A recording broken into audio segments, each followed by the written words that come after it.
એક ગામમાં એક ગરીબ ખેડૂત રહેતો હતો. ઠંડીના દિવસમાં જ્યારે તે પોતાના ખેતરમાં કામ કરી રહ્યો હતો ત્યારે તેને રસ્તા પર એક લચર સોપારી જેવું જીવિત સાપ મળ્યું. સાપ ઠંડીના કારણે તીણ થઈ ગયું હતું.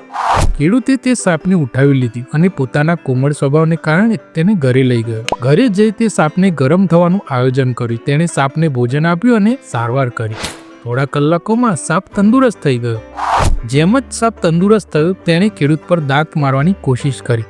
ખેડૂત સમયસર બચી ગયો, પણ તે સાપના કૃત્યથી આશ્ચર્યચકિત થઈ રહ્યો. તેણે સાપને પૂછ્યું, મેં તારી મદદ કરી, તને જીવન આપ, અને તેના બદલે તું મને દાંત મારવાનું વિચાર્યું?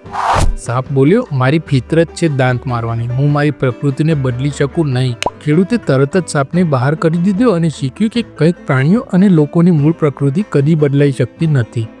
તો મિત્રો, આ વાર્તા આપણને શીખવે છે કે બધા પ્રાણીઓ કે લોકો પર દયા દેખાડવી સારી છે, પરંતુ તેમના સ્વભાવને પણ સમજવું જરૂરી છે.